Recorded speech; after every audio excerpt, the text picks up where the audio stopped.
Hi friends, எல்லோரும் எப்படி இருக்கீங்க? இன்றைக்கி பாப்பாவோட பர்த்டே. எறும்பு கடிச்சிட்டே இருக்குது ஃப்ரெண்ட்ஸ். எல்லா கோயிலுக்கும் போயிட்டு வந்துட்டோம்.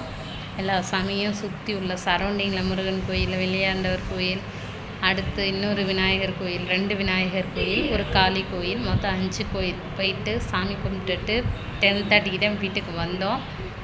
எல்லோரும் வளமுடனும் நலமுடனும் இருக்க என் மகளோடு சேர்ந்து நானும் இறைவன்கிட்ட வேண்டிக்கிறேன். கண்டிப்பாக வேண்டிக்கிட்டு தான் ஃப்ரெண்ட்ஸ் இருக்கேன். என் வாயில் வர வார்த்தை என்னோடய சொந்தங்கள் அத்தனை பேரையும், சப்ஸ்கிரைபர் அத்தனை பேரையும், உலகத்தில் உள்ள ஒவ்வொருத்தரையும் நல்லா வையும் தான் என் வாயால் வர வார்த்தைகள் அப்படி தான் வரும். நான் என் மகளுக்கு அதை கொடு இதை கொடு அப்படின்னு நான் கடவுள்கிட்ட கேட்டதில்லை. கண்டிப்பாக எல்லாரையும் நல்லா வைக்கணும். அந்த குழந்தை தெய்வ குழந்தை, அவ்வளோதான். அதை வளர்க்குற பொறுப்பு மட்டும்தான் என்னுடையது.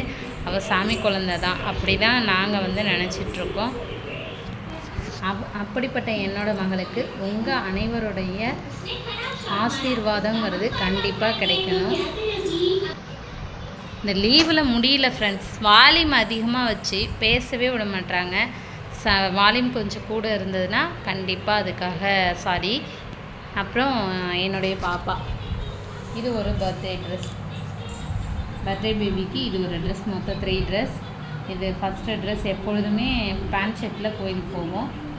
அது இன்றைக்கி இது டுடே அவங்களோட வியர் பண்ண ட்ரெஸ். இது தான் பாருங்கள். எல்லோரும் பிளெஸ்ஸிங்ஸை கொடுங்க.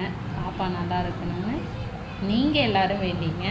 உங்கள் எல்லாரோட ப்ரேயர்ஸ் என்னுடைய குழந்தைய அந்த முருகனுடைய அருளால் கண்டிப்பாக பார்த்துக்கோ. Thank you friends.